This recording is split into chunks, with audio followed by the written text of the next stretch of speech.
নমস্কার ভিউয়ার্স, অধ্যায় অডিও স্টোরিতে আপনাদের জানাই আরও একবার স্বাগত। আশা করি পুরো গল্পে আপনারা আমার সঙ্গে থাকবেন এবং আমার চ্যানেলের গল্পগুলি যদি আপনাদের ভালো লেগে থাকে চ্যানেলটিকে অবশ্যই সাবস্ক্রাইব করবেন। শুরু করতে চলেছি আজকের গল্প শয়তানের চোখ, অরুণ বাগচি। দরজা খুলে আমি অবাক। পাড়ার রমারঞ্জনবাবু এত রাত্রিতে এসে কড়া নাড়ছেন। কি ব্যাপার, কারো কোনো বিপদ ঘটেছে নিশ্চয়ই। আমার মনের কথা বুঝতে পেরেই যেন তিনি বললেন, না না, বাড়িতে কারোর বিপদ ঘটেনি, আমি স্বয়ং একটু মুশকিলে পড়ে গেছি মশাই, তাই আপনাকে জ্বালাতন করতে এলাম। অবশ্য আপনি বেশ রাত্তির করে ঘুমাতে যান তাই জানি। আমি বললাম, হ্যাঁ, আমি জেগেই ছিলাম। আসুন আসুন, ভিতরে এসে কথা বলা যাক। একটু ইতস্তত করে তিনি আমার সঙ্গে বসবার ঘরে চলে এলেন। বললাম, আরাম করে বসে বলুন আমাকে কি হয়েছে। চেয়ারে বসে কোনো ভনিতা না করে রমারঞ্জনবাবু তার গল্প বলতে লাগলেন। সৌজাত্যবাবু, আমি মেয়ে কলেজের প্রফেসর, ইতিহাসের অধ্যাপক, সাদামাটা জীবন, কোনো তরঙ্গ নেই তাতে। স্ত্রী গত হয়েছে 10 বছর আগে। এক মেয়ের বিয়ে দিয়েছি 2 বছর হলো। ছেলে তো জার্মানিতে চাকরি নিয়ে আছে, আপনি জানেন। পাসপোর্ট করানোর ব্যাপারে আপনার সাহায্য নিতে হয়েছিল। একলা একলা থাকি, কোনো ঝঞ্ঝাট নেই। কম্বাইন্ড হ্যান্ড মধু সংসার চালায়, মোটামুটি বিশ্বাসী। এর মধ্যে হঠাৎ সকালবেলা একটা ছোট্ট পার্সেল এসে হাজির। খুলে দেখি ছোট একটা মার্বেলের মতো জিনিস, সোনালি রং করা, একদিকে কালি দিয়ে একটা চোখ আঁকা। ওটার সঙ্গে একটি চিঠি ছিল।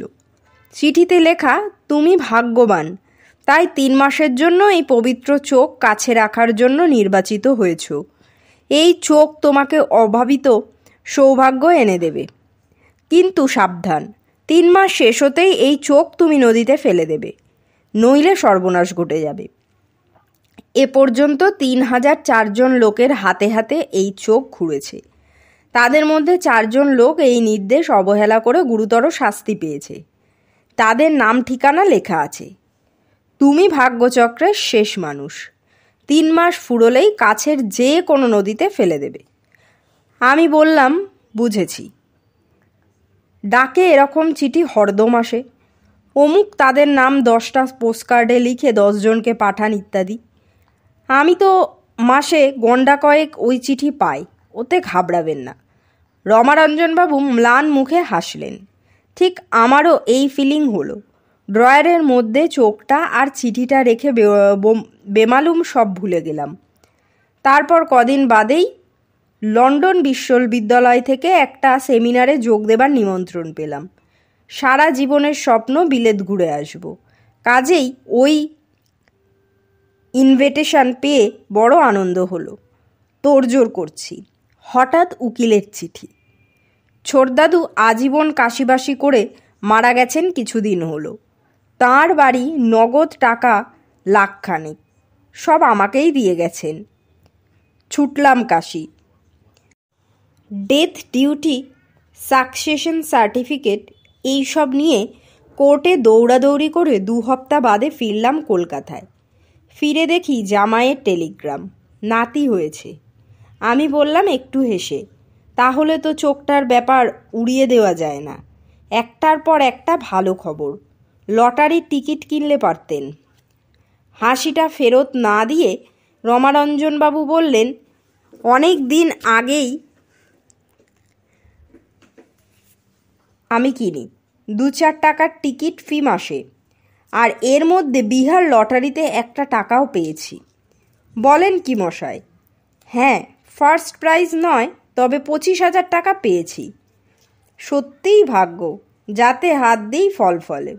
ঘোড়ার জানি না মশাই, একদিন মজা করে 100 টাকা খেললাম, 9,000 টাকা উঠে এলো।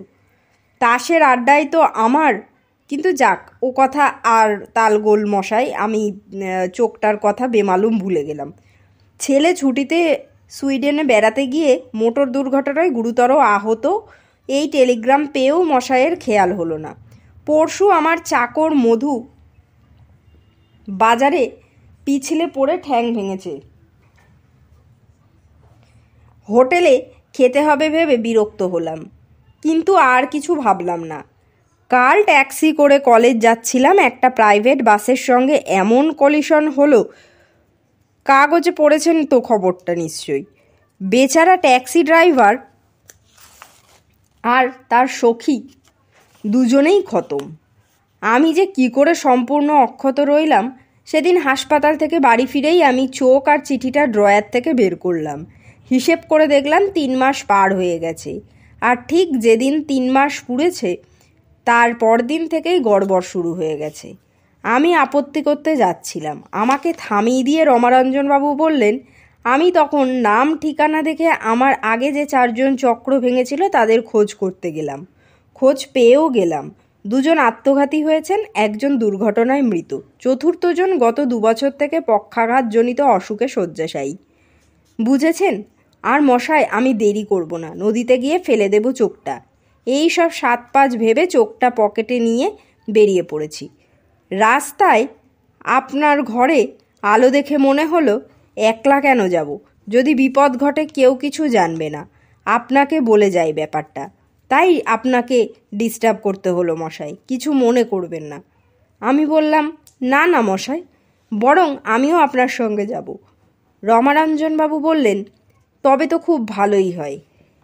এখন ভাবছি না গেলেই হতো।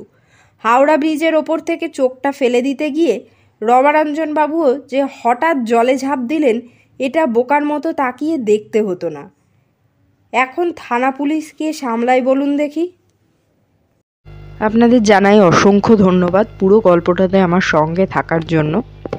আরও নতুন নতুন গল্প শুনতে অবশ্যই অধ্যায় অডিও স্টোরি চ্যানেলটিকে লাইক, শেয়ার এবং সাবস্ক্রাইব করবেন। আর তার সাথে পাশের বেল আইকনটি প্রেস করে রাখবেন, যাতে যখনই আমি কোনো নতুন গল্প আপলোড করব তার নোটিফিকেশান আপনারা পেয়ে যান। ধন্যবাদ।